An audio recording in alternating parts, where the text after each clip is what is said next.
Salut tout le monde, bienvenue dans ce nouvel épisode de Tuto Bar. Aujourd'hui, je vous propose une vidéo dans la catégorie écriture, puisque nous allons parler d'un thème qui m'a été beaucoup demandé au fil des années depuis la sortie de l'épisode des 6 piliers de l'écriture d'un roman. En effet, nous allons parler de la structuration du récit, qui est le 4e pilier de ma classification et qui est certainement celui pour lequel j'ai eu le plus de réactions et de demandes diverses d'informations complémentaires sur cette thématique. Et aujourd'hui, après des années d'attente et de report, je vous propose enfin de découvrir ce pilier un peu plus dans le détail.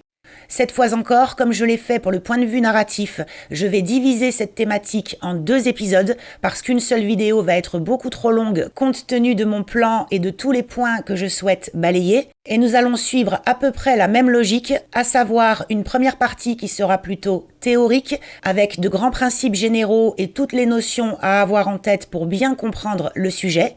Et une deuxième partie plus pratique pour laquelle je vais m'appuyer sur mon propre fichier préparatoire pour les affligés. Je vous en avais déjà parlé durant la seconde partie du point de vue narratif en vous expliquant qu'on reviendrait sur ce livre pour étudier sa conception, de façon à avoir les coulisses de la structuration et mieux comprendre comment j'ai procédé. Et en m'appuyant sur le fichier des affligés, je vais pouvoir en profiter pour aborder une question supplémentaire qui sera celle des trilogies et des sagas de façon plus générale. Les affligés étant une trilogie, je vais pouvoir vous montrer un tome en particulier, mais également vous montrer ce que ça donne quand on structure l'ensemble à l'échelle de la trilogie. Ça me permettra de faire d'une pierre deux coups, mais ça ce sera dans la seconde partie. Aujourd'hui, nous allons plutôt repartir de la base, des grands principes, revenir sur quelques points que j'avais juste effleurés dans l'épisode des 6 piliers, puisque ce n'était qu'une petite partie d'une vidéo plus large. Là, je vais pouvoir prendre un peu plus de temps pour vous expliquer pourquoi, à mon avis, la structuration est une étape cruciale de votre préparation de roman, en regardant notamment pourquoi cette étape de structuration va vous permettre d'éliminer la majeure partie de vos soucis relatifs à l'écriture. Avant d'attaquer, je prends juste quelques secondes afin de me présenter pour les personnes qui viennent de nous rejoindre et qui ne me connaissent pas. Je suis Hélène Jacob, auteure, éditrice et formatrice dans le domaine de l'autopublication.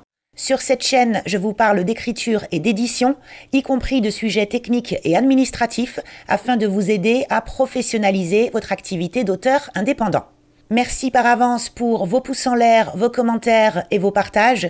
Et si vous appréciez mon travail et les contenus que je vous propose ici, merci également de vous abonner en pensant à activer la cloche afin de ne pas rater les prochaines mises en ligne, et ceci pour aider la chaîne dans son référencement et son développement.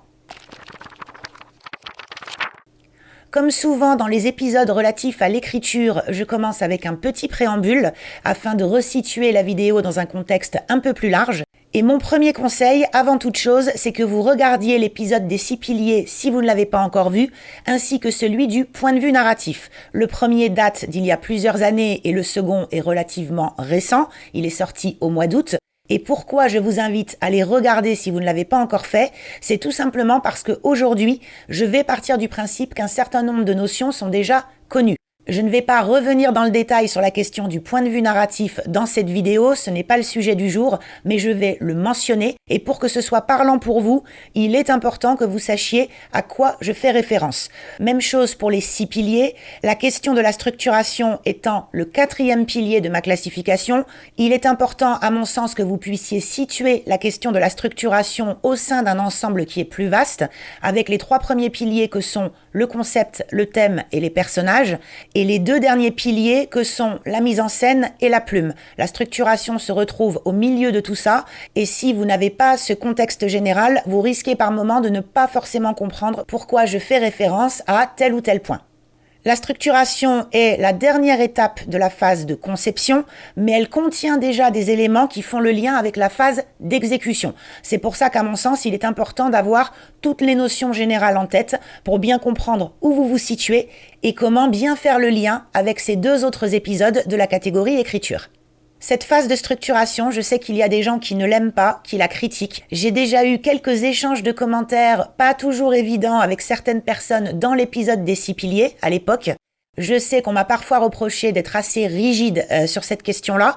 Ceci étant, je maintiens ce que j'ai dit à l'époque dans l'épisode des 6 piliers et qui est que je considère cette étape comme capitale. Vous avez bien sûr le droit de ne pas être d'accord avec moi, mais dans ce cas, je pense que cet épisode ne vous apportera pas grand-chose puisque là, je pars du postulat que vous souhaitez structurer votre texte et que vous savez pourquoi c'est important et pourquoi vous le faites. Mon idée n'est jamais de forcer qui que ce soit à quoi que ce soit, mais si vous êtes ici dans cette vidéo, c'est que vous avez pris la mesure de l'importance de la structuration.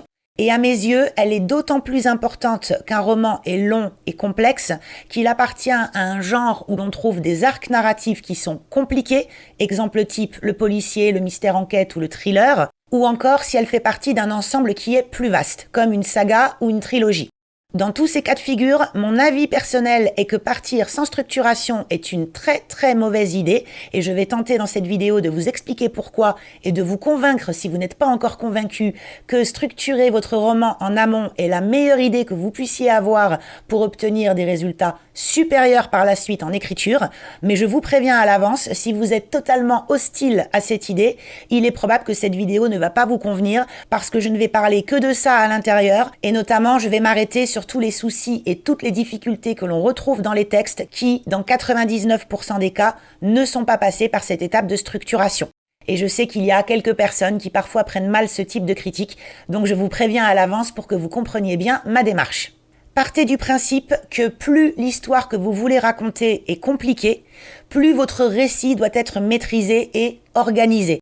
Je vous rappelle quelque chose que j'ai longuement expliqué dans la première partie du point de vue narratif, à savoir que l'histoire n'est pas le récit, et votre histoire dans votre tête peut être passionnante, ce n'est pas le sujet, ça ne veut pas dire que votre récit sera bon s'il n'est pas maîtrisé.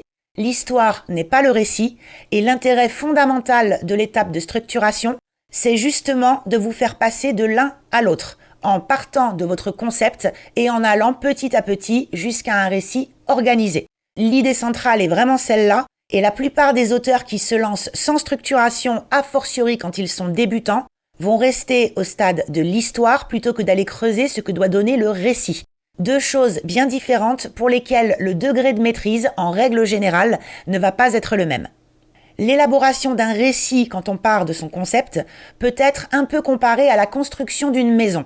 Et ici, ce que je vous ai mis pour commencer, c'est qu'on ne choisit pas la couleur de la peinture de sa cuisine alors que l'on n'a même pas encore tracé les plans du bâtiment. Et quand je parle de plans, je parle vraiment de plans d'architecte, de détails, avec toutes les informations essentielles qui vont figurer dedans. Ça n'a aucun intérêt de savoir de quelle couleur on va peindre sa cuisine si c'est pour se retrouver avec 4 salles de bain et pas de chambre ou 3 salons et pas de porte d'entrée. La maison, quand vous allez faire ces plans, vous allez regarder énormément de choses, à savoir est-ce que les portes sont assez larges pour rentrer, est-ce que les plafonds sont assez hauts, est-ce que toutes les pièces communiquent entre elles d'une façon ou d'une autre, est-ce que vous avez pensé à mettre l'eau et l'électricité partout où c'est nécessaire, est-ce que vous avez un système d'évacuation, est-ce qu'il y a bien un escalier pour monter à l'étage, est-ce que chaque pièce dispose d'une source de lumière, etc., etc. Vous voyez l'idée. Une maison, ce n'est pas juste une question de décoration, mais bien avant ça, une question de fondation et d'organisation générale. Est-ce que la bâtisse est conçue de façon intelligente, pratique et sécurisée? Et la structuration pour votre roman, c'est un petit peu la même idée. Avant de vous faire plaisir avec la plume en regardant comment vous allez transmettre telle ou telle idée, la vraie question que vous devez vous poser pour votre récit, c'est est-ce qu'il est cohérent, harmonieux et bétonné? C'est-à-dire est-ce qu'un lecteur qui est plutôt du genre à chipoter va être satisfait par toutes les résolutions que vous allez lui proposer au fil du récit? Et de façon plus globale, est-ce que, aux yeux de ce lecteur, le voyage est satisfaisant? Pour tous les gens qui sont réticents devant cette phase de structuration, je ne peux que vous promettre une chose, qui est que plus votre structuration est solide et plus la phase d'écriture va être rapide et efficace. Et quand je dis efficace, ça veut dire fluide, facile, évidente pour vous. Vous n'allez pas avoir besoin de faire des retours en arrière constants et de vous arracher les cheveux parce que vous ne savez pas si le chapitre 2 et le chapitre 23 sont cohérents entre eux. Tout ça va être extrêmement simplifié et vous allez vraiment pouvoir vous faire plaisir pendant que vous écrivez puisque vous n'aurez plus qu'à gérer l'exécution. L'exécution fait appel à d'autres facultés intellectuelles que celles de la conception. On n'est pas focalisé sur les mêmes ordres de grandeur, sur le même type de détails. Comme je l'avais dit à l'époque dans l'épisode des 6 piliers, si je me souviens bien, C'est comme si vous essayiez à travers un grand miroir de juger à la fois si vos chaussures vont avec votre chapeau et en même temps de vérifier que votre rouge à lèvres est bien appliqué. Vous n'êtes pas en train de considérer la même chose. Pour regarder si votre chapeau et vos chaussures vont bien ensemble, vous allez vous reculer. Pour regarder si votre rouge à lèvres est bien, vous allez vous approcher. Et vous n'avez pas besoin du même miroir dans l'absolu.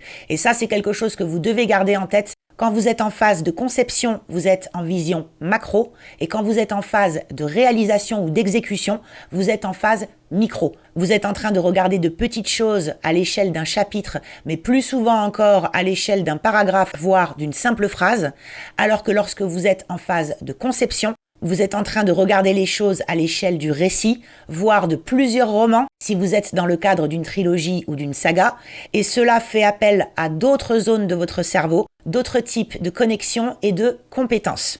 C'est pourquoi j'insiste toujours sur l'importance de la structuration, qu'il s'agisse des auteurs de notre maison ou des auteurs avec qui je travaille dans le cadre de notre offre de service, parce qu'ils ne mesurent pas forcément, tant qu'ils n'ont pas franchi cette frontière de la réticence, à quel point ça va à la fois les libérer et les faire progresser quand ils arriveront dans la phase d'exécution.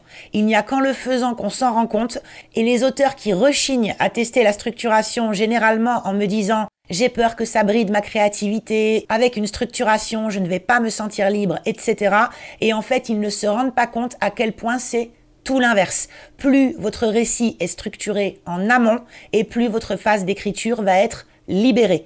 Et il n'y a qu'en le testant qu'on peut vraiment s'en rendre compte, et c'est pourquoi dans ce double épisode, je vais faire tout mon possible pour essayer de vous convaincre de sauter le pas si vous ne le faites pas encore, parce que vous allez voir que la maturité de votre récit et vos capacités d'écriture ne peuvent que progresser si vous passez par cette étape. Avant de vous présenter tous les éléments que vous pouvez faire figurer dans votre structuration, je vais d'abord vous parler de toutes les difficultés que vous allez éviter en ayant une phase de structuration. Je vais commencer avec les difficultés de fond, puis je vous parlerai des difficultés de forme, mais dans les deux cas, sachez que tous les petits exemples que je vais vous donner sont des exemples réels. Ils viennent tous de textes sur lesquels j'ai travaillé, que ce soit dans le cadre de la maison d'édition ou de l'ODS, et ils partagent tous une caractéristique commune, qui est qu'à chaque fois, le texte n'avait pas été structuré en amont, ou très mal, c'est-à-dire de façon incomplète ou avec un manque de détails. Pour chaque catégorie, le fond et la forme, je n'ai pas mis tous les exemples possibles, mais les plus courants, ceux que je vois revenir systématiquement et pour lesquels la structuration va régler 99% des problèmes à la source. D'abord, vous allez évacuer tous les soucis de chronologie, c'est-à-dire est-ce qu'il y a une logique cohérente entre les chapitres par rapport au temps qui passe. Je vous prends un exemple tout bête issu d'un roman sur lequel j'ai travaillé. Un groupe de personnages qui voyage, qui est à pied, qui se déplace pendant 15 jours, qui part du point A au mois d'octobre et qui arrive au point B au mois de janvier. Et pourtant, le voyage dure 2 semaines. Donc vous voyez qu'on a un petit problème ici. Et l'auteur s'est mélangé les pinceaux parce que le départ et l'arrivée étaient distants d'une dizaine de chapitres et que prise dans les péripéties de l'histoire, elle a complètement oublié qu'il ne s'était écoulé que 2 semaines. Résultat, toute l'arrivée a été à réécrire parce qu'on n'avait plus la bonne météo, les bons vêtements, les actions des personnages n'étaient plus cohérentes avec le temps qu'ils faisaient, ne serait-ce que ça, compte tenu de l'endroit où se situait l'action. Et cette simple erreur de calcul qui aurait pu être réglée tout bêtement dans le tableau de structuration en mettant précisément à quel moment ils partaient, à quel moment ils arrivaient, aurait évité de perdre 4 ou 5 heures de réécriture en reprenant tout le chapitre d'arrivée et la suite derrière, parce que cette erreur, évidemment, se répercutait sur les chapitres suivants. Dans le même ordre d'idées, mais au-delà des questions temporelles, la structuration va vous permettre d'éviter toutes les erreurs de script, les anachronismes, les incohérences diverses et variées qui peuvent concerner aussi bien des personnages, des événements, le décor, la météo, etc. Là aussi, je prends un exemple vécu qui est une grossesse de 11 mois. Avec une mauvaise répartition des éléments du récit et un accouchement vraiment trop tardif, où là aussi il a fallu tricoter un petit peu autour du chapitre concerné et des suivants pour arriver à remettre les événements au bon endroit et que tout s'enchaîne correctement. Autre exemple, cette fois-ci sur un point de décor, dans un roman de la maison sur lequel j'ai travaillé, où l'auteur avait clairement expliqué que c'était une nuit de pleine lune, qui permettait notamment à des personnages en train de se déplacer sur des toits d'être naturellement éclairés. Et c'était très important dans le script parce qu'ils avaient des gens à leur trousse et qu'il fallait impérativement qu'ils trouvent des cachettes sur les toits. Et 6 chapitres plus tard, alors qu'on était toujours au même endroit, dans la même scène, mais vécue d'un autre point de vue, la lune n'était plus pleine, mais nouvelle, ce qui veut dire que c'était l'obscurité totale, et que là, toutes les actions des personnages concernés devenaient ou incohérentes ou idiotes. Ça n'avait plus aucun sens, puisqu'on était complètement à l'opposé de ce qu'on avait vécu dans le chapitre précédent. C'était vraiment une boulette, l'erreur de script la plus bête qu'on puisse trouver, et si l'auteur avait indiqué ça dans son tableau de structuration, il n'y aurait pas eu d'erreur au moment de l'écriture du 2e chapitre, et cette erreur s'est produite pourquoi? Parce que pour l'auteur, entre l'écriture des deux, il s'est écoulé plusieurs mois, et quand elle s'est lancée dans l'écriture de ce 2e chapitre, elle l'a fait sur la base de vagues souvenirs et d'une relecture un peu trop rapide, et qui fait qu'elle est partie dans la direction complètement opposée. Ce qui fait qu'il a fallu reprendre toutes les actions, toutes les descriptions et tous les dialogues, puisqu'en fait les 2 chapitres ne communiquaient plus du tout de façon cohérente. Autre exemple, cette fois plus dans le domaine de l'anachronisme, encore une fois pour un texte de la maison d'édition, où l'auteur a travaillé sans structuration et a fait passer un coup de téléphone à l'un de ses personnages, alors que le téléphone n'allait être inventé que l'année suivante. Ce qui fait qu'il a fallu qu'on reprenne ensemble la moitié du roman, puisque cette simple petite erreur à 1 année près avait d'énormes conséquences sur tout le reste du récit, avec d'autres événements historiques pour lesquels les dates ne collaient plus du tout, ça ne marchait pas, et il a fallu tout reprendre du sol au plafond, juste pour ce petit détail, pour arriver à faire en sorte que le récit retombe sur ses pieds. Ça a pris 60 heures, et par sécurité, quand je me suis rendu compte de l'ampleur du problème, j'ai dû moi-même reprendre le récit chapitre par chapitre, pour m'assurer que par la suite, on n'aurait pas de lecteur totalement énervé qui viendrait nous trucider en nous disant qu'on avait malmené l'histoire. Si l'auteur, dès le début, avait fait ses recherches et placé ses éléments temporels dans une structuration, il se serait rendu compte immédiatement que ça ne fonctionnait pas. Je pourrais vous citer d'autres exemples, mais vous voyez l'idée. Quand je parle d'erreur de script et d'incohérence au sens plus global, ce sont tous les éléments qui n'ont pas été rangés, qui n'ont pas été organisés entre eux de façon maîtrisée. Dans cette catégorie sur le fond, vous allez également trouver tous les oublis, tous les arcs narratifs qui ont été ouverts et qu'on a oublié de refermer, c'est-à-dire des questions qui vont rester en suspens dans la tête du lecteur après avoir fini le livre, alors qu'il est en droit d'obtenir des réponses. Et ça, c'est fréquent dans les romans qui sont plus complexes parce qu'il y a des tas de petits fils à tirer et on ouvre des problématiques qu'on oublie de résoudre ensuite. Et ça, pour le lecteur, il n'y a rien de plus énervant. Généralement, ce sont dans les commentaires post-lecture que vous pouvez le retrouver, avec des petits messages du type « J'aurais bien aimé savoir pourquoi un tel a fait telle chose à tel moment dans le livre, et quid de tel personnage qu'on n'a jamais revu et qu'on ne sait pas ce qu'il est devenu ». Ce type d'oubli est généralement dû au fait que l'auteur est pris par son enthousiasme, il se lance bille en tête dans son récit, ouvre des portes un petit peu partout et oublie de les refermer. Et ça, c'est également un défaut que la structuration va corriger puisque vous allez le vérifier en amont et vous assurer que tous vos arcs narratifs sont bien ouverts puis refermés, de la même manière que vous ouvrez et fermez des guillemets. À l'opposé, vous avez la répétition involontaire des informations, généralement parce que l'auteur a un processus d'écriture qui est un petit peu lent et qu'entre le mois de janvier et le mois de juillet, il s'est écoulé peut-être une dizaine de chapitres et qu'en fait, il a oublié tout simplement que tel élément a déjà été communiqué plus tôt dans le récit. C'est quelque chose que je vois très fréquemment et qui là aussi peut être réglé très simplement par la structuration, puisqu'on n'a pas besoin de faire sans cesse appel à sa mémoire ou de relire des bouts de chapitres plus anciens pour savoir où on en était. C'est la meilleure manière de s'en mêler les pinceaux et de radoter tout simplement parce qu'on n'a plus le souvenir que tel ou tel point a déjà été présenté au lecteur. Et enfin, sur le fond, la structuration, c'est le remède contre les pirouettes. C'est-à-dire toutes ces petites facilités de récit qu'on se sent obligé d'utiliser parce qu'on n'arrive pas à faire retomber le récit sur ses pieds, autrement qu'avec des approches un peu maladroites. Ça, c'est typiquement ce qu'on retrouve chez les auteurs qui ne connaissent pas leur propre fin quand ils commencent à écrire. C'est quelque chose que j'ai également pas mal évoqué dans l'épisode des 6 piliers et je crois l'avoir pas mal balayé aussi dans l'épisode qui concernait les 10 fins qui peuvent tuer votre roman. Et quand un auteur se lance dans son récit en n'ayant aucune idée de la façon dont il va se terminer, là aussi c'est une recette idéale pour que ça se termine en catastrophe ou tout du moins en queue de poisson. C'est-à-dire qu'on va avoir une fin qui rentre au chausse-pied, qui n'est pas cohérente avec l'ensemble des éléments donnés en cours de récit, qui peut même se retrouver erronée ou contradictoire ou en tout cas mal ficelée. Les pirouettes, on les retrouve souvent dans ces mauvaises fins, mais on peut également les retrouver en cours de récit, parce que l'auteur n'a pas prévu tel ou tel cas de figure et que quand il arrive dessus, il ne sait pas comment s'en dépatouiller. Si ça a bien été traité en amont dans le cadre de la structuration, là aussi c'est une difficulté que vous ne rencontrerez pas. En ce qui concerne la forme, une bonne structuration va également vous éviter pas mal de difficultés. Et là, j'ai noté en premier le fameux syndrome de la page blanche, qui de fait n'a plus de raison d'être quand un récit est structuré en amont. Ensuite, l'un des soucis les plus courants, c'est celui du déséquilibre entre les chapitres. Déséquilibre de taille qui découle généralement d'un déséquilibre de contenu. C'est-à-dire que l'auteur en amont n'a pas prévu la répartition des éléments au sein du récit et il se retrouve avec un chapitre 2 qui fait 15 000 mots et un chapitre 12 qui en fait 500. Je caricature, mais vous voyez l'idée. C'est quelque chose que je vois très souvent dans les textes pour lesquels j'ai souvent des discussions avec les auteurs de la maison. Dans le passé, il est arrivé plus d'une fois qu'on vienne me voir en me disant « j'ai un gros problème, mon récit est touffu jusqu'à la moitié et ensuite je suis obligée de le délayer parce que je ne sais plus quoi mettre dedans, mes chapitres ont l'air trop pauvres, qu'est-ce que je dois faire ?» Et là, la première question de base, c'est « qu'avez-vous prévu dans votre structuration ?» Et la réponse que j'entends la plupart du temps, c'est évidemment « je n'en ai pas ».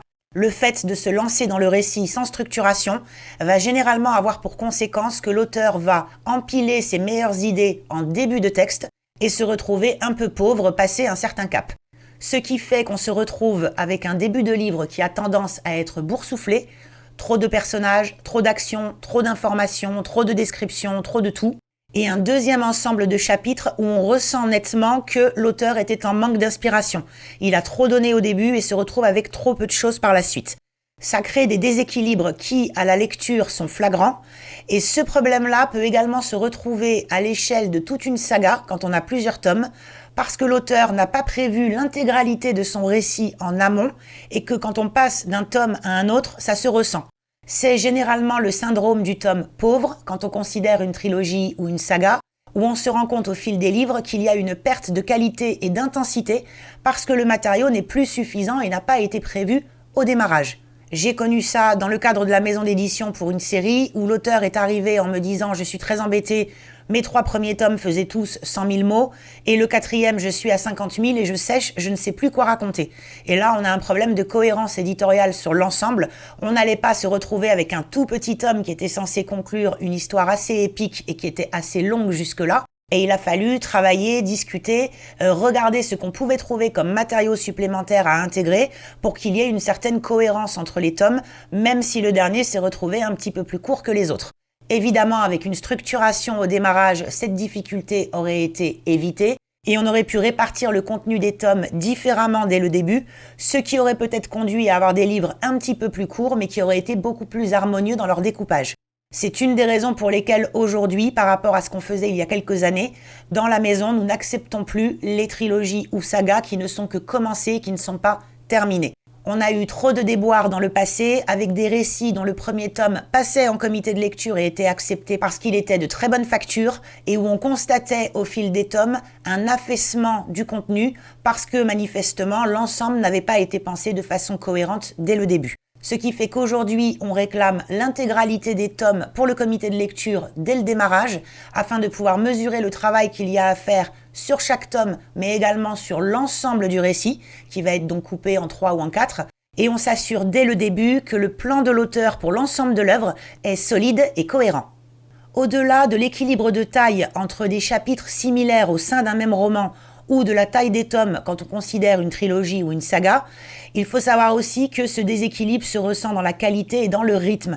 C'est-à-dire que plus l'auteur a d'éléments à mettre dans son chapitre et plus le rythme va être plutôt nerveux, et moins il en a et plus il va avoir tendance à délayer son contenu, à ralentir le rythme, à faire même du remplissage dans certains cas, ce qui fait qu'on va se retrouver avec des ruptures, mais qui ne sont pas stylistiques. Ce sont des ruptures de contenu qui ne sont pas volontaires, mais qui à la lecture apparaissent comme des formes d'anomalies, et qui sont généralement désagréables pour le lecteur parce qu'il se rend bien compte, ne serait-ce qu'intuitivement, qu'il y a quelque chose qui ne va pas. À côté de ça, le fait de ne pas avoir de structuration, c'est la meilleure manière de s'embrouiller dans ses points de vue narratifs parce qu'on n'a pas pu les préparer en amont et les affecter. Or, vous avez pu voir dans le double épisode sur le point de vue narratif à quel point c'est important pour avoir une intention dans le récit en fonction de l'angle d'attaque de ce qu'on veut faire passer comme information ou pas. Et si on ne structure rien, on va avoir tendance à utiliser par défaut le point de vue omniscient, mais sans que ce soit volontaire, parce qu'il faut passer les informations et les messages un petit peu comme on peut, et que dans ce cas, respecter les contraintes d'un point de vue interne ou externe va être pratiquement infaisable, parce qu'on se retrouve avec trop de fils à relier entre eux et qu'on ne sait plus comment s'y prendre, et qu'on va avoir tendance à avancer au doigt mouillé. Et là aussi, au niveau de la narration, le manque de maîtrise va se ressentir, parce qu'on ne sait pas où on va et qu'on fait les choses uniquement selon le ressenti du moment. Et enfin, j'ai commencé à en parler un peu plus tôt, on a tout le problème des fins qui ne sont pas maîtrisées parce qu'on se retrouve avec trop de choses ou pas assez de choses sur les bras et que ça donne des fins expéditives ou au contraire des fins qui traînent en longueur. Là aussi, c'est un sujet que je discute régulièrement avec les auteurs de la maison ou de l'ODS, à savoir, votre fin dure 40 pages, ce n'est pas normal, ou votre fin s'expédie en 3 paragraphes et ce n'est pas normal non plus, sauf cas exceptionnels qui sont extrêmement justifiés. Dans la plupart des cas, c'est un déficit ou un surplus de contenu qui doit être injecté dans ce dernier chapitre et qui fait qu'on se retrouve avec quelque chose qui manifestement n'est pas harmonieux, voire complètement bâclé. Et une fin ratée dans un roman, c'est à peu près la meilleure manière de se faire tacler par les lecteurs ensuite.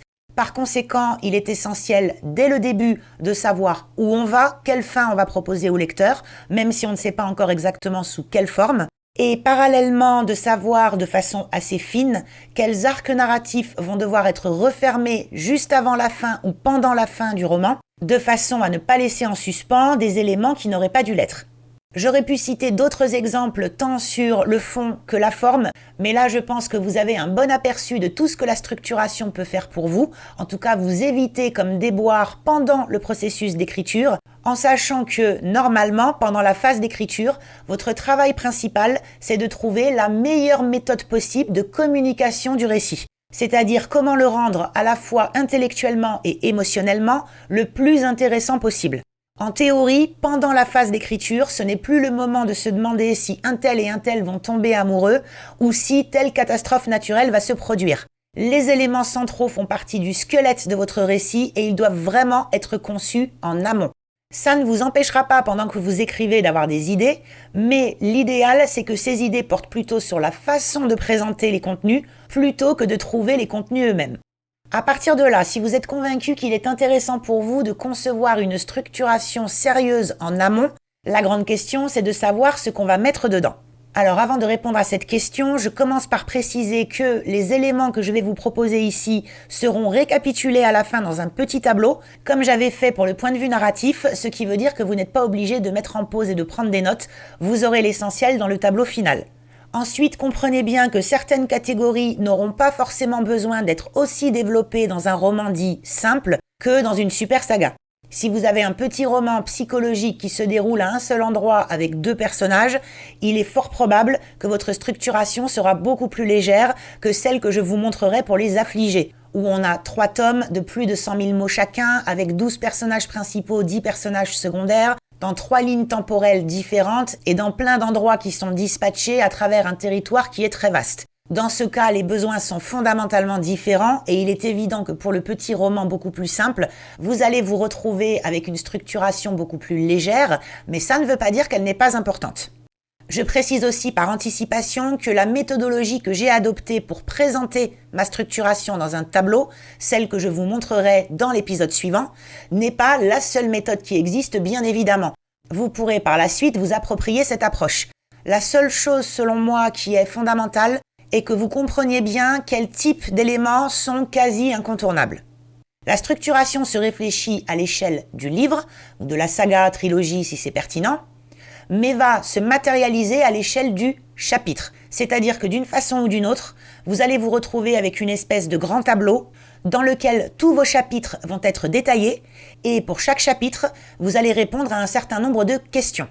Ces 5 questions qui, à mes yeux, sont universelles et peuvent correspondre à n'importe quel type de récit sont les fameuses qui, quoi, quand, où et comment.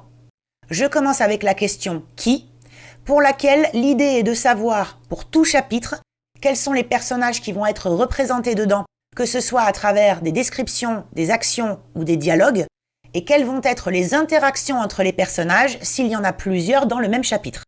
Cette question est directement connectée à la préparation de vos personnages, bien évidemment, les personnages étant le pilier numéro 3, si vous voulez vous référer aux 6 piliers de l'écriture d'un roman. Et même s'il est probable que je vous proposerai ultérieurement une vidéo consacrée uniquement à cette question des personnages, vous avez déjà l'essentiel dans l'épisode des 6 piliers. Et vous pouvez vous y référer pour regarder dedans ce que je propose comme matériau de base afin d'avoir des personnages intéressants et bien développés. Mais là, je pars du principe que vos personnages, vous avez déjà fait le nécessaire et il va falloir maintenant, dans le cadre de la structuration, injecter les éléments qui sont pertinents pour vous à l'intérieur de vos chapitres. Donc tel chapitre, tel personnage, tel autre chapitre, tel autre personnage. Et pour chacun d'eux et au sein de chaque chapitre, quels éléments vous voulez mettre en avant les concernant, qu'il s'agisse d'éléments physiques, intellectuels, spirituels, etc. En complément du qui, vous allez devoir répondre pour chaque chapitre à la question du quoi, c'est-à-dire quel est l'objectif narratif principal du chapitre concerné et éventuellement, et c'est d'ailleurs souvent le cas, quel est ou quels sont les objectifs narratifs secondaires. L'objectif principal, ça va vraiment être le gros du chapitre, quelle information essentielle on n'avait pas en commençant le chapitre et qu'on a quand on le termine. Et les objectifs secondaires vont plutôt porter sur des informations de fond, des petites choses que vous avez besoin de distiller au fil du récit, qui forment une trame, qui ont bien sûr beaucoup d'importance mais moins évidentes au premier abord. Et c'est en mettant bout à bout tous ces petits éléments qui semblent moins importants et qui pourtant sont essentiels que le lecteur va pouvoir reconstituer un certain nombre d'arcs narratifs. Certains récits extrêmement simples n'ont pas forcément d'objectifs narratifs secondaires. Par contre, vous pouvez être certain que pour les récits complexes, vous en avez nécessairement.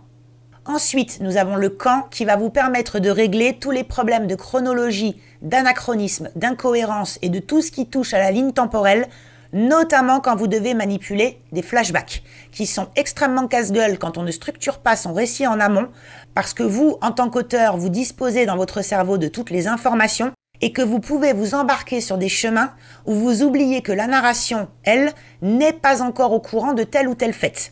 Je vous rappelle ce que j'ai dit dans l'épisode sur le point de vue narratif, à savoir que l'auteur n'est pas le narrateur, et que ce n'est pas parce que vous disposez en tant qu'auteur d'une information que la narration est en capacité de transmettre cette information au lecteur à tel ou tel endroit du récit. Parce que dans la chronologie, à tel moment du récit, l'information ne peut pas encore être communiquée. Ou alors, à l'inverse, passé un certain point du récit, il est indispensable que l'information ait déjà été communiquée, parce que la date ou le moment correspondant est dans ce chapitre et pas 3 chapitres plus loin. Autrement, on va être hors chronologie. Et donc, il est indispensable pour que les choses soient fluides, surtout si vous avez un récit qui avance, qui recule, qui avance, qui recule, de savoir à l'instant T où on se situe dans la chronologie générale et à ce moment précis, que savent les personnages et que c'est la narration. La question « où » va répondre à tout ce qui concerne le décor du chapitre. Que le chapitre se déroule à un seul endroit en huis clos dans un appartement ou à divers endroits successifs en extérieur avec un effet de déplacement, il est indispensable que vous puissiez dans votre structuration indiquer précisément où on se trouve et ce que ça implique derrière en matière de décor, de météo. Je vous ai même mis le cycle lunaire pour reprendre l'exemple que je vous donnais tout à l'heure par rapport à cette histoire de nouvelle lune et de pleine lune. Il est indispensable pour chaque chapitre que vous sachiez où se situe l'action et toutes les implications qu'il y a derrière pour éviter ensuite toutes les erreurs de script. Si en début de chapitre il pleut, notez-le. Ça ne veut pas dire que la pluie ne peut pas s'arrêter en cours de chapitre, bien évidemment, mais s'il pleut en début de chapitre, vos trottoirs sont mouillés, vos personnages ont ou pas un parapluie, ou les vitres de l'appartement sont mouillées, ou le conducteur dans sa voiture n'y voit rien parce que ses essuie-glaces marchent mal, etc., etc. Ce simple petit détail, le fait qu'il pleuve, peut avoir beaucoup d'incidence, et si cette scène se poursuit dans un chapitre ultérieur et qu'entre-temps vous avez oublié ce qui pourrait ressembler à un simple détail, mais qui en fait est important, vous allez vous retrouver avec tout un tas de petites incohérences et de problèmes de script par la suite. Et enfin, pour répondre à la question du comment, vous allez commencer à réfléchir et à préparer pour chaque chapitre toute la méthodologie de transmission des informations au lecteur. Là-dedans, on va trouver le point de vue narratif, et si vous avez l'intention d'utiliser un point de vue interne, qui va être le personnage pilote, puisque vous savez que ça va considérablement modifier le type d'information que vous allez donner au lecteur en fonction de la narration adoptée. Ensuite, vous allez réfléchir à une première répartition entre les éléments d'action, de description et de dialogue, vous permettant de répondre à la question du quoi. En fonction de l'objectif principal du chapitre et des objectifs secondaires, quels sont les éléments qui sont à privilégier pour avoir la meilleure transmission possible. Et là, vous allez pouvoir également réfléchir à la temporalité et au registre linguistique. Et en ayant tout ça qui est réparti dans votre structuration, vous devriez voir un ensemble cohérent qui commence à émerger. Je vous donne un exemple pour illustrer ça. Imaginons que vous ayez un récit pour lequel vous avez choisi d'écrire au présent, mais dans lequel il y a des flashbacks. Vous pourriez imaginer dans votre structuration que tout chapitre dans le temps réel est au présent, mais que tout chapitre flashback sera systématiquement au passé simple et en narration externe parce que ça se justifie compte tenu de ce qu'il y a dans votre récit, alors que les chapitres normaux avec une narration en temps réel au présent vont être systématiquement en narration interne première personne. Le fait de dispatcher, d'organiser tout ça dans votre structuration va vous permettre de voir si de l'extérieur tout ça est cohérent, logique et intelligible pour le lecteur. À côté de ces 5 questions de base qui, selon moi, doivent systématiquement être traitées pour chaque chapitre, vous avez tout un tas d'éléments plus facultatifs qui vont en grande partie dépendre de la complexité de votre récit. Est-ce qu'il s'étire sur 2 jours ou sur 2 siècles? Est-ce qu'il y a 2 personnages ou est-ce que vous en avez 30? Est-ce qu'il y a énormément d'actions et d'événements additionnels par rapport à ce que vous avez déjà prévu dans les objectifs principaux qui nécessitent que vous ayez des espèces de pense-bêtes? Pour être certain de ne pas ouvrir des arcs narratifs en oubliant de les refermer derrière, pour ne pas vous retrouver à la fin avec des éléments que vous avez oublié d'incorporer dans le récit, etc. Dès que vous avez beaucoup de variables qui sont susceptibles de modifier le fond ou la forme du récit, moi je vous recommande systématiquement de les faire apparaître dans votre structuration. Ça vous permettra d'être sûr de ne rien oublier et de pouvoir en tenir compte plus facilement dans les chapitres ultérieurs. Je vais vous donner quelques exemples, encore une fois, issus de vrais textes, parce que pour ces récits-là, il y avait eu défaut de structuration, ou tout du moins structuration incomplète, et qu'on s'était retrouvé avec des personnages secondaires qui avaient subi quelque chose, mais que l'auteur avait oublié en cours de route parce que ce n'étaient pas les héros du texte, et résultat, 50 pages plus loin, ça n'avait plus de sens. Les exemples que je vous ai mis sont une blessure, une grossesse, une modification physique importante de type tatouage, quelque chose qu'on ne peut pas rater, une perte de mémoire, etc. Ces personnages dans les récits concernés n'étaient pas au premier plan, c'était des actions en filigrane mais qui avaient eu lieu, et un personnage qui se fait tatouer au chapitre 5 et qui au chapitre 22 tout d'un coup n'a plus son tatouage, ça va poser un problème pour le lecteur. Alors certes, ce n'était pas le héros, ce n'était pas gravissime pour comprendre le récit, mais ça fait partie de ces détails qui, pour le lecteur, nuisent à son expérience d'immersion. Vous vous souvenez certainement, enfin j'espère, que dans l'épisode sur le point de vue narratif, je vous ai parlé de la suspension consentie de l'incrédulité, c'est-à-dire la capacité de l'auteur à faire en sorte que le lecteur accepte tout un tas de choses qui dans la vraie vie ne seraient pas nécessairement acceptable, mais pour qu'il accepte ça, il faut qu'il soit immergé dans le récit. Or, avec ce type d'erreur de script, vous réveillez le lecteur. Il sort de son immersion, il renonce inconsciemment à cette suspension consentie de l'incrédulité, et il revient dans le monde réel en se disant « quelque chose ne va pas » ou « on me prend pour un idiot, ce n'est pas possible ». Dès que vous avez un personnage, même secondaire, qui pendant quelques lignes est censé vivre quelque chose qui devra être rementionné d'une façon ou d'une autre par la suite, notez-le dans votre structuration. Je ne vous ai mis qu'une poignée d'exemples ici, mais il pourrait y en avoir plein d'autres.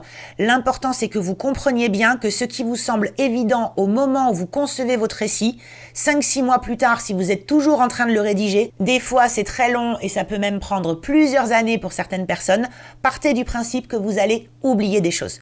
Qu'il y a tout un tas de détails qui vous semblent évidents au moment où vous les posez pour la première fois et vous vous dites c'est impossible que j'oublie ça. Et vous verrez que tel personnage secondaire qui a reçu un tatouage au chapitre 2, quand vous le retrouvez vous 6 mois plus tard et au chapitre 25, vous êtes en train de régler tout un tas d'autres détails et vous avez complètement oublié celui-là. Donc n'hésitez pas, même si c'est pour un petit personnage qu'on ne verra que 3 ou 4 fois, à partir du moment où il figure dans votre structuration en tant qu'intervenant, s'il lui arrive quelque chose, notez-le, juste quelques mots, ça vous sera utile. Et ça vous permettra 4 mois plus tard de vous dire « Ah oui, c'est vrai, lui il est tatoué, il ne faut pas que j'oublie plus loin d'exploiter ce petit élément ». De façon plus globale, considérez votre structuration comme un support de note à soi-même. Tout ce que vous avez besoin d'avoir en tête pour pré-remplir vos chapitres avec des éléments de qualité, quand vous êtes en train de réfléchir à votre concept, à vos personnages et aux thèmes que vous allez déployer dans le livre, n'hésitez pas à noter tous ces détails en les dispatchant au sein de votre structuration.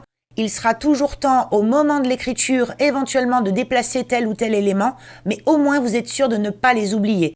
Si au cours du récit, vous avez besoin de transmettre un certain nombre d'informations au lecteur, et ici je vous ai mis quelques exemples pour que ce soit plus parlant, comme des informations politiques, des explications scientifiques, la trahison d'un personnage envers un autre, une catastrophe naturelle qui peut servir de toile de fond à l'action de tel ou tel chapitre, etc.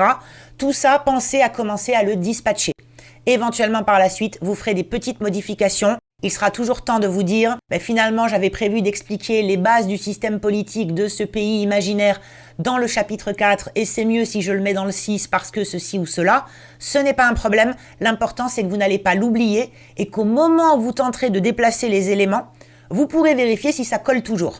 C'est-à-dire passer cette info du chapitre 4 au chapitre 6, qu'est-ce que ça a comme conséquence sur le reste? Est-ce que c'est faisable ou pas? Si vous n'avez pas de structuration pour procéder à ce type de déplacement, je peux vous garantir dans 99% des cas un effet boule de neige négatif parce que, à moins de relire à chaque fois tout votre livre depuis le début pour reprendre connaissance de tout ce que vous avez déjà rédigé, au moment du déplacement, vous allez faire l'impasse sur tel ou tel détail qui ne fonctionne plus et ça va vous créer en cascade tout un tas de difficultés derrière. Retenez que tous ces éléments facultatifs qui viennent en complément des questions de base que sont le qui, quoi, quand, où et comment, tous ces éléments facultatifs, plus vous les avez réfléchis et organisés, mieux ils seront utilisés, exploités et imbriqués au sein de votre récit. Ça va donner un récit beaucoup plus fin, où chaque détail est soigné, méticuleux. Le lecteur va être sensible à la réflexion qu'il y a derrière chaque petite chose qui a manifestement la meilleure place possible dans le récit. Parfois, en organisant tous ces éléments, c'est là que vous allez vous rendre compte que telle ou telle chose finalement n'est pas importante, que c'est redondant, que ça n'apporte rien à l'histoire, qu'il vaut mieux s'en séparer. Le fait d'avoir un tableau très large avec tous les éléments posés dessus va vous permettre de mieux prendre la mesure du poids, de la densité et de la vitesse d'exécution de votre récit. Est-ce qu'il y a des parties qui vont beaucoup trop vite, certaines sont beaucoup trop lentes et ce n'est pas volontaire? Est-ce qu'il y a des parties beaucoup trop remplies et certaines qui sont pauvres? Que faire par rapport à ça? Est-ce qu'il y a des parties qui font avancer l'intrigue de façon disproportionnée par rapport à d'autres, etc., etc. Il n'y a qu'en prenant du recul et en regardant les choses avec un œil vraiment extérieur que vous allez pouvoir quantifier toutes ces choses-là de façon beaucoup plus objective. Est-ce que mon récit fonctionne? Est-ce que l'intrigue tient la route? Est-ce que les arcs narratifs ouverts se referment de manière satisfaisante? Est-ce que j'ai laissé des choses en suspens? Est-ce que mes personnages sont cohérents compte tenu que l'action se déroule seulement sur 2 jours? Est-ce que telle transformation de personnage entre le premier et le dernier chapitre veut dire quelque chose? Est-ce que dans la vraie vie ce serait plausible? À l'inverse, si mon récit se déroule sur 50 ans, est-ce que le manque de progression de tel personnage est explicable? Est-ce que ça a un sens? Ou est-ce que clairement, je l'ai mal travaillé et là, maintenant que je l'ai dans ma structuration, je vois bien qu'il y a quelque chose qui ne va pas. Donc je vais revenir dessus et je vais le reprendre.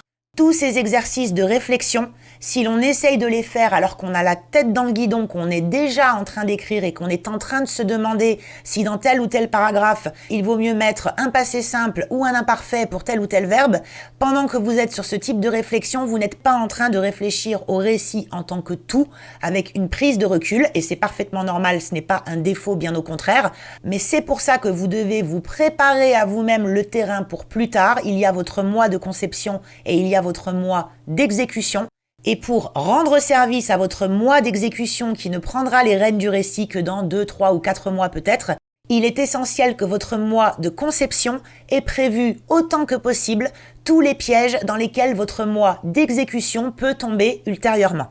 Pour résumer ce que je viens de vous dire et vous montrer d'une autre manière les éléments que je viens de vous présenter, qu'ils soient à mon sens obligatoires ou facultatifs, je vous ai mis tout ça dans ce tableau avec les 5 colonnes qui, quoi, quand, où, comment et une colonne de complément, de notes à soi-même qui va être variable en fonction de la nature du récit, de la complexité du projet, etc.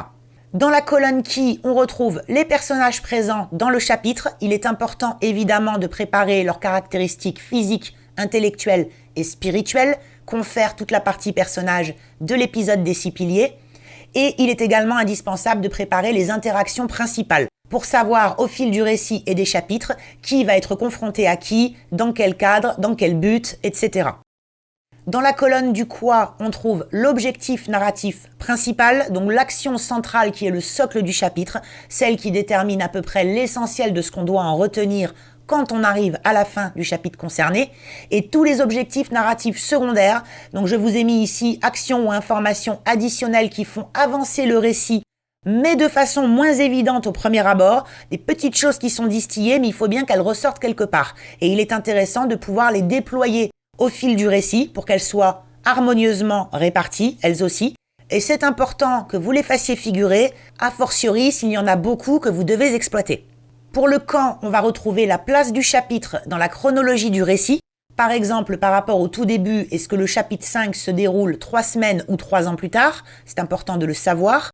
Et si ce chapitre contient un flashback, il est indispensable d'indiquer les implications pour les personnages et pour la narration par rapport à la narration en temps réel. Si votre flashback se déroule 5 ans avant le récit principal, il est indispensable que vous sachiez à ce moment-là ce que les personnages concernés et la narration de 5 ans plus tôt sont en capacité de donner comme information au lecteur. Pour la question où, on va se retrouver avec les caractéristiques du ou des lieux présentés dans le chapitre et toutes les informations relatives à la météo ou au décor. Est-ce qu'il fait soleil? Est-ce qu'il pleut? Est-ce qu'il neige? Est-ce qu'il fait froid? Est-ce qu'il fait chaud? Est-ce que c'est la nuit, le jour, le matin? Est-ce que le soleil est sur le point de se coucher, ce qui veut dire que peut-être avant la fin du chapitre, la nuit sera tombée, ça peut avoir des implications. Si c'est midi, faites en sorte dans vos descriptions de ne pas indiquer que les ombres des personnages font 2 mètres de long. Ça aussi, je l'ai vu dans des textes et c'est une erreur toute bête, mais autant l'éviter, etc., etc. Donc pensez météo, pensez décor, pensez température, pensez à l'ensemble des sens. S'il y a une fête foraine à proximité, que ça sent le popcorn et qu'on a une petite musique de fond, notez-le dans votre structuration, ça vous sera certainement utile par la suite. En matière de décor, ne pensez pas uniquement à ce qui se voit, mais également à ce qui s'entend ou à ce qui se sent. Ça peut toujours vous être utile à un moment du récit un peu plus loin. Pour la question du comment, je vous ai remis les 4 notions essentielles, à savoir le point de vue narratif choisi a priori, vous n'êtes pas marié avec s'il y a besoin de changer à un moment, mais ça vous donne une bonne indication. Si vous avez prévu une narration interne, qui va être le personnage pilote du chapitre? Le registre linguistique qui va naturellement en découler a tout intérêt à être également indiqué dans votre structuration, puisque bien sûr, il faudra que vous l'ayez en tête pour vos choix de plumes. Et enfin, toutes les bonnes idées que vous avez en amont autour de la temporalité et de la mise en scène prévue ont également intérêt à se retrouver dans votre structuration, même s'il est fort probable qu'au moment de la rédaction, vous allez déplacer des petites choses, peaufiner tel ou tel élément, faire un choix un petit peu différent parce que votre récit au fil de l'écriture a gagné en maturité et qu'arrivé au chapitre 23, vous vous dites tiens ici j'avais prévu plutôt une caméra placée de telle manière sur l'action et qu'en fait ce serait peut-être plus malin que je la mette là. Ce n'est pas grave, ce qui est écrit n'est pas inamovible, c'est un cadre, un guide, quelque chose qui vous sécurise et qui vous évite de partir n'importe où, n'importe comment. Mais pour autant, vous n'avez pas l'interdiction de vous en éloigner de temps en temps quand c'est justifié, justement parce que vous avez votre structuration devant les yeux et qu'au moment où vous vous dites « tiens, je ferais bien ça ici », vous regardez et vous vous dites « ok, ça passe, c'est cohérent avec le reste ». Et pour la colonne des compléments, des notes à soi-même, vous allez pouvoir retrouver tous les éléments variables en fonction du genre et du type de récit. Dans cette catégorie, vous pouvez inclure tous les détails à ne pas oublier parce que vous savez qu'à un moment précis dans le récit, vous aurez besoin d'exploiter telle ou telle information autour de l'univers et de la toile de fond notamment et qu'il est important que quelque part, il y ait un pense-bête qui traîne pour ne pas risquer l'oubli ou au contraire la redondance parce qu'à défaut d'avoir laissé une indication dans votre structuration, vous avez 6 mois après complètement oublié que le point en question a déjà été traité au chapitre 6. Toutes ces notes à soi-même, elles sont précieuses. Et dans mon propre fichier de structuration pour les affligés, je vous montrerai comment je les place de façon, en général, à ne rien oublier. Et bien sûr, vous l'aurez compris, cette préparation est à faire pour chaque chapitre, de façon à obtenir un ensemble complet. Pour terminer cette première partie, je vous donne quelques conseils supplémentaires qui vont vous aider durant cette phase de structuration. La première chose, c'est une méthode de remplissage de votre fichier de structuration que je vous montrerai avec celui des affligés, qui va vous permettre de mieux répartir les éléments et d'atteindre des points d'équilibre en matière d'intérêt, de densité et de rythme des chapitres. Cette méthode de remplissage de votre fichier, je l'ai appelée début-fin. Écrit comme ça, on ne comprend pas vraiment ce que ça veut dire, tout simplement parce que au lieu de faire chapitre 1, chapitre 2, chapitre 3, etc., vous allez travailler en quinconce. C'est-à-dire que vous allez préparer et structurer votre chapitre 1, puis le dernier chapitre, votre chapitre 2, puis l'avant-dernier chapitre, votre chapitre 3, etc., etc., comme ça jusqu'à arriver au milieu.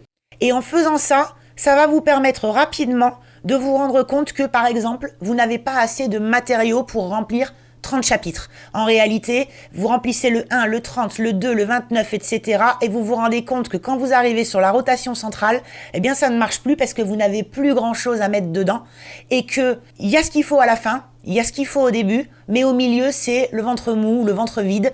On a un problème de substance. Et là, vous allez vous dire, en fait, je n'ai pas un livre à 30 chapitres, mais j'ai un livre à 20 chapitres seulement.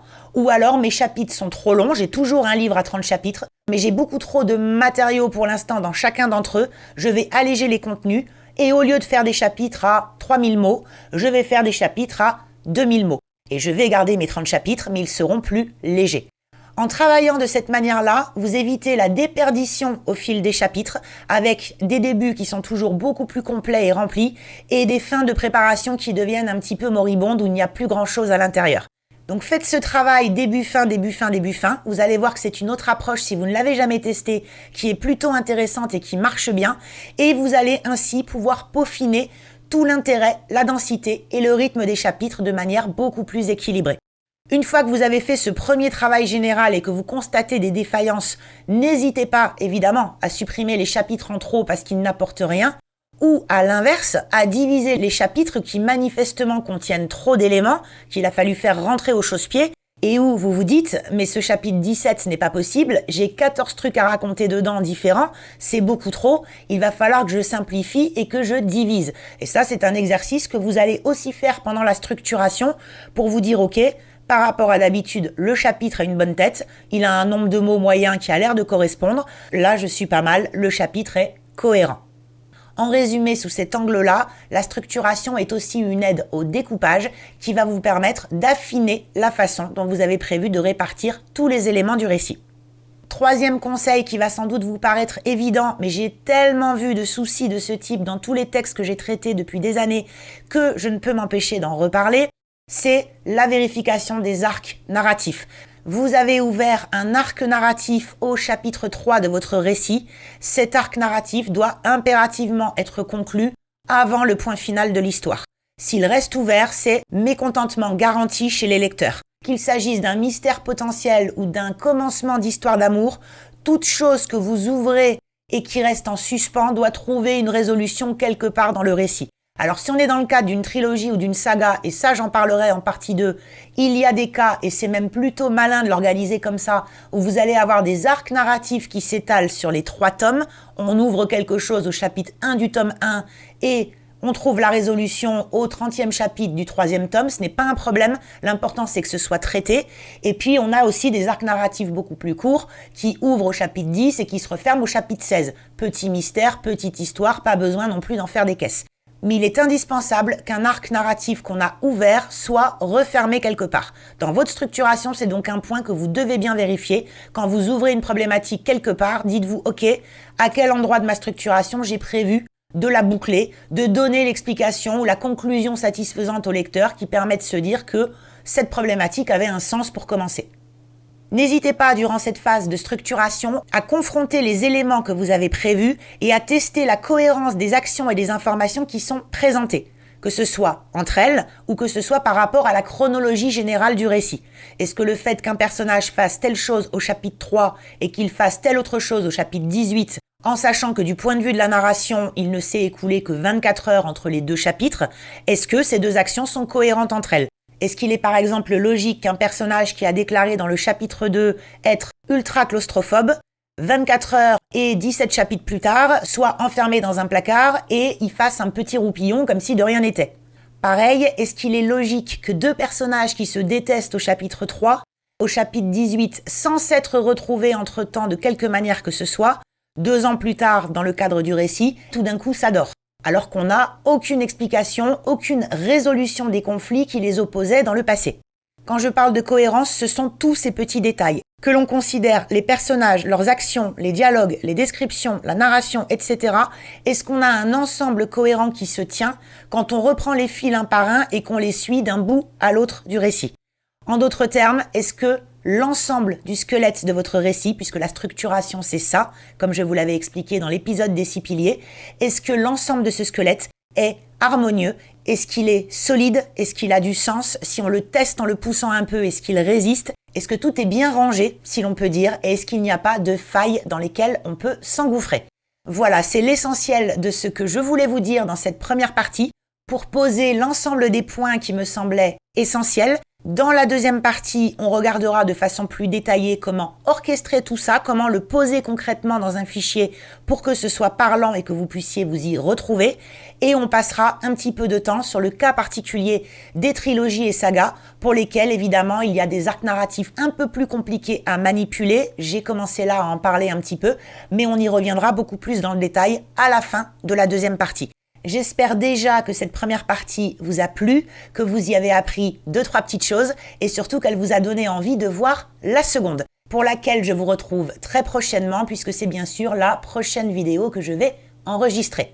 En attendant, je vous souhaite d'excellentes séances d'écriture. Je vous remercie d'avoir suivi cette vidéo jusqu'au bout et je vous dis à très bientôt.